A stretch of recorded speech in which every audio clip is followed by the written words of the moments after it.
কিছুদিন ধরেই আমার একটু বেলা হয়ে যাচ্ছে উঠতে।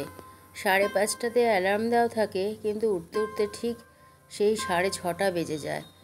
তো এখন কিন্তু 8টা বেজে গেছে, চা খাওয়া হয়নি। কর্তামশাই চায়ের জন্য ঘোরাঘুরি করছে, স্বাভাবিক ব্যাপার। সকাল সকাল আজকে চাটা খাওয়া হয়নি। তো ভাবলাম যে কলে জল চলে এসেছে, ধোয়া কাচাটা সেরেই ফেলি। সেই কারণে কাচা ধোয়া করে এখানে মেলতে এসেছি। রোদটা বেশ অনেকটাই চলে এসছে, মনে হয় যেন কত বেলা হয়ে গেছে, কিন্তু এই 7:45টার মতো বাজে। তো এখন এই যে কাপড় মেলা কমপ্লিট করে তারপরে ঘরে গিয়ে চা বানাবো। আজকে একটা কাঁথাও কেচে নিয়েছি, যেহেতু রোদটা ভালো উঠেছে। আর এই কদিনের বর্ষাতে না এই কাঁথা বালিশ কেমন যেন একটা গন্ধ হয়ে যাচ্ছে বর্ষায়, যেহেতু রোদ দিতে পারছি না, আর একটা ড্যাম্প ব্যাপারটা চলে এসছে, তার জন্য ধুয়ে দিলাম। এমনিতে নোংরা হয়নি সেরকম কোনো কিছুই। আবার একটা বিছানার চাদরও কেচেছি আজকে। রোদ দেখে সব কিছুই করতে ইচ্ছা করে, কিন্তু শরীর যে সাথ দেয় না। আর আমি একটু এখন বেশ ধীরে ধীরেই কাজ করি, যার জন্য সব কিছুতেই লেট যেন হয়ে যাচ্ছে। সব থেকে বেশি অসুবিধে হয়ে যায় সকালবেলা যদি একটু বেলা হয়ে যায় ঘুম থেকে উঠতে। সব কাজই যেন কেমন সিস্টেমের বাইরে চলে যায়। এই যে যেখানে 6:30টার সময় চা খাই, কি 6:45 7টা এরকম 7টার মধ্যে চা খাওয়া হয়ে যায় আমাদের, যেহেতু কর্তামশাই ডিউটি থাকে, কাজে যায় সে, এবং কাজে না গেলেও সকাল সকাল উঠে আমার চাটা আগে বসিয়ে দিই ফ্রেশ হয়ে। কিন্তু এই যে আজকে চা বানানো হয়নি, ভাবলাম ধোয়া কাচাটা সেরে ফেলি, এরপরে কাজের বোন আসবে, সে কাজ করবে। সেই কারণে ভাবলাম যে জলটাও এসেছে আর রোদটাও বেশ চলে এসছে, আবার কখন বৃষ্টি নেমে যায় তার কোনো ঠিক ঠিকানা নেই। কারণ আকাশের এক কোণে কিন্তু একটু কালো হয়ে আছে দেখলাম। আমি চলে এসেছি চা বানাতে। এদিকে কখন কর্তামশাই আমার মোবাইলটা নিয়ে সে দেখো ভিডিও করছে। ভিডিও না আছে মাথা, না আছে মুন্ডু, মানে আমি কিছু জানিও না। ভিডিও কিন্তু যখন করতে বলি তখন করে না, তখন সামনেও আসে না।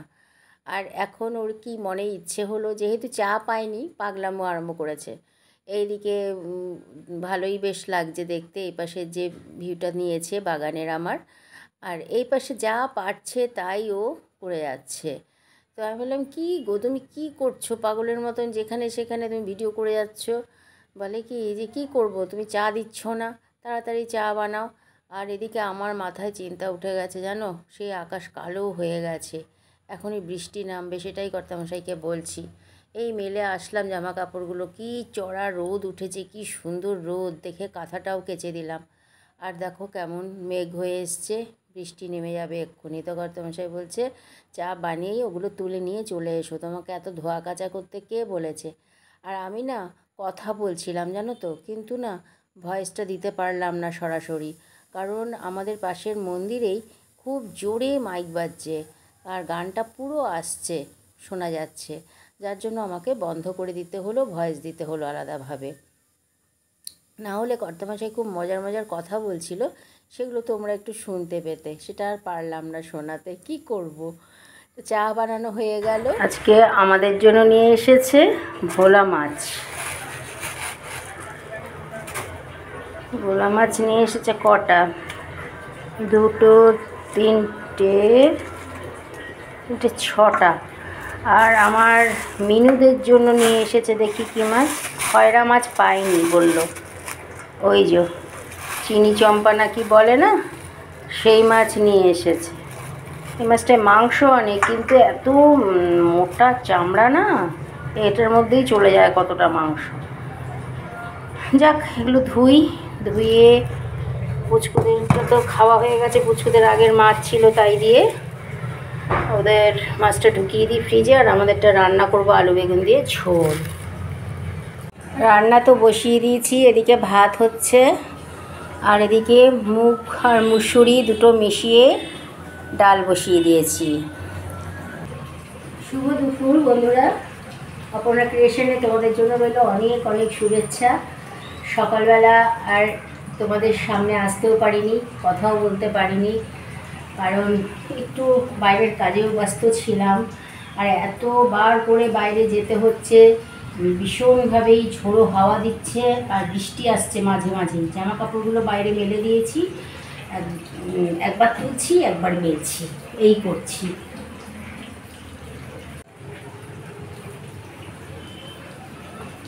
ভাতটা উপর দিকে এসেছিলাম জানো, তোমাদের সাথে কথা বলতে বলতে আবার সেই বৃষ্টি নেমে গেছে। জামা কাপড়গুলো একটু বাইরে দিয়ে এসেছিলাম, হাওয়া দিচ্ছে, ভাবলাম হাওয়াতে যদি কিছুটা শুকোয়।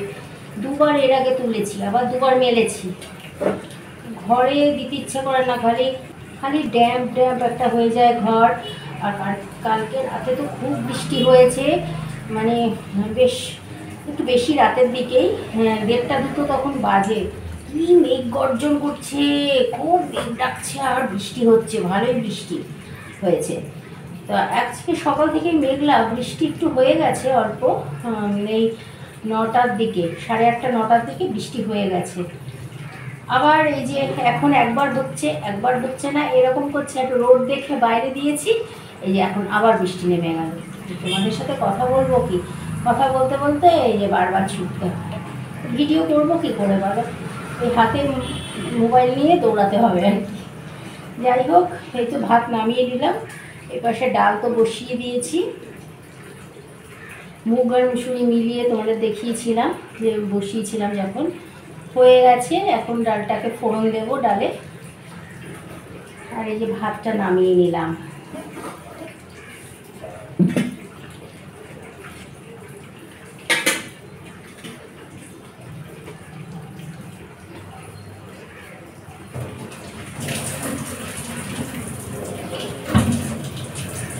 ভাতটা নামিয়ে এখন করবো হচ্ছে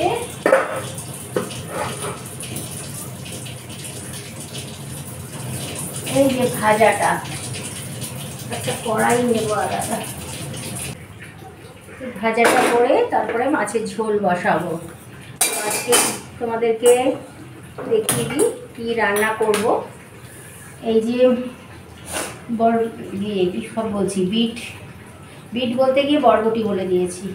বিট আর আলু কেটে নিয়েছি ভাজার জন্য। এখন আমি বিটটা কদিন ধরে খাচ্ছি আর কি, একদম রস খেতে পারি না, কারণ আমি কুলেখাড়ার রস খাচ্ছি, আবার মানে সেদ্ধ করে জলটা খাচ্ছি, আবার বিটের জল খাবো। এই এত ঘন ঘন না এইসব খেতে ইচ্ছা করে না, যেন আমি বলেছি বিটটা নিয়ে এসে তরকারি রান্না করি কিংবা ভাজা টাজা করে খাবো। আর কুলেখাড়ার রস জলটা খাই, 1 মাস খেতে বলেছে, একদম প্রতিদিন খেতে বলেছে 1 মাস ডাক্তার, যে ওটা খেতেই হবে এবং সবাই তাই বলছে। তো সেটা যেহেতু চলছে আর ইচ্ছে করে না তখন যে বিটের রসটা খাবো আর কি, তাই আমি কর্তামশাইকে বললাম না, ওটা আমি রান্না করেই খাই, কিছুটা তো উপকার হবে, অল্প অল্প করে তেল দিয়ে ভাজা করে নেব। তাই বিট আলু ভাজা করব এখন। আর হচ্ছে রান্না করব এই যে ভোলা মাছ নিয়ে এসেছে, ভোলা মাছ তোমাদেরকে তো দেখিয়েছি সকালে, মানে যখন ধুচ্ছিলাম, তো এই নুন হলুদ মাখিয়ে রেখেছি।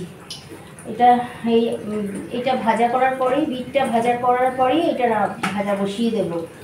আর এটার জন্য আমি কেটে নিয়েছি আলু, বেগুন, পেঁয়াজ, টমেটো ছোটো ছোটো করে টুকরো করে নিয়েছি, আর কাঁচা লঙ্কা। টমেটো সচরাচর আমি দেই না, মাছের ঝোল টুলে খুব কম দেই রান্নাতে, এমনি চাটনি খাই কি ডাল খাই, এছাড়া টমেটো আমি এই ডিমের ঝোল, মাংসের ঝোল, মাছের ঝোলে খুব কম দেই, আমি দেই না।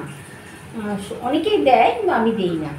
যাই হোক, আজকে শুধু একটা জিনিসেরই এর মধ্যে মানে অভাব আছে, মানে নেই আর কি, বাদ পড়ে গেছে ধনেপাতা। সারা বাজারে ধনেপাতা পাইনি, খুঁজেছে, তাই আজকে ধনেপাতাটা ছাড়াই রান্না হবে। ধনেপাতা দিলে ভালো লাগে ভোলা মাছের ঝোলে। তো যেহেতু সর্ষে বাটা দিয়ে করছি না, এমনি কালো জিরে ফোড়ন দিয়ে পেঁয়াজ দিয়ে রান্না করব।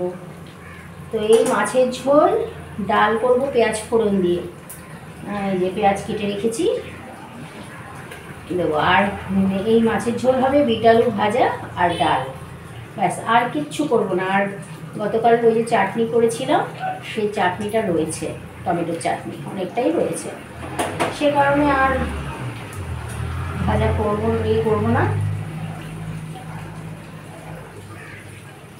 ভাজাটা করে নিই। বিট আলু ভাজা খেতে খুব ভালো লাগে, খুব ভালো লাগে। বাচ্চারাও যদি বিট আলু, আমরা তো খাই না, এখন তো বিপদে পড়ে খাচ্ছি, সহজে বিটকে সবসময় অ্যাভয়েডই করি। এখন ভেবে নিয়েছি বিট বাদেটা 12 মাসই খাবো আমি, বিশেষ করে বিটটা খুবই উপকারী একটা জিনিস, আর খেতেও খারাপ লাগে না। তরকারি করে নিরামিষ বা রুটির সাথে বা পাঁচমিশালি তরকারির সাথে রান্না করে খাওয়াই যায়।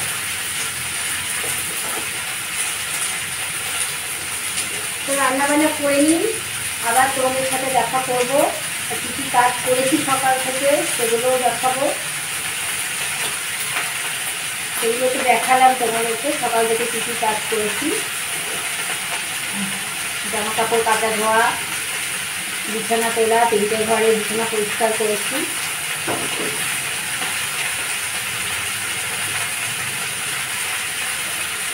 আজকে অনেকটা ফ্রেশ লাগছে, তোমরা হয়তো আমার কথাতেই বুঝতে পারছো।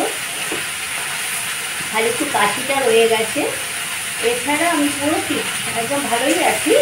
তবে বলেছি বেশি লাফালাফি করতে না, কর্তামশাই বলেই গেছে, বলে বেশি লাফালাফি করবে না, তুমি তো আবার গাছে টব গাছ এসব নিয়ে সারাক্ষণ থাকো, আর সেই কারণে বলেছে বেশি দৌড়োদৌড়ি করবে না, হুড়োহুড়ি করবে না।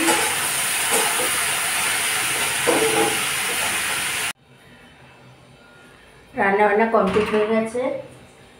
এই এখন দেখিয়ে দিই কী কী রান্না করেছি, তোমাদেরকে দেখিয়ে দিচ্ছি একটু। আজকে দুপুরে কি কি রান্না করেছি তোমাদেরকে তো দেখালাম। এই যে মাছ রান্না করেছিলাম, অবশ্য ভিডিওটা করে উঠতে পারিনি আমি রান্না করার সময়, তাই তোমাদের দেখাতে পারিনি। এই বড় পাত্রটাতে রেখেছি, মানে বড় বাটিতে রেখেছি 4টে মাছ আজকের জন্য আমাদের দুবেলার, আর ওই ছোটো বাটিতে 2টো মাছ রেখেছি, মোট 6টা মাছ এনেছিল। আর ওদিকে ওই আগামীকাল হয়ে যাবে ওই ছোটো বাটিতে একবেলার, সেই কারণে আলাদা করে সরিয়ে রেখেছি। আর ওদিকে বিট আলু ভাজা, আর ওদিকে মুগ মুসুর মিশিয়ে যে ডাল করেছিলাম পেঁয়াজ শুকনো লঙ্কা ফোড়ন দিয়ে করেছি, আর ভাত তো আছেই। এই হলো আজকের দুপুরের আমাদের খাবারের আয়োজন। তাহলে আজকের মতো ভিডিওটা এখানেই শেষ করলাম। আবার দেখা হচ্ছে তোমাদের সাথে নতুন একটা ব্লগে। ততক্ষণ সবাই ভালো থেকো, সুস্থ থেকো।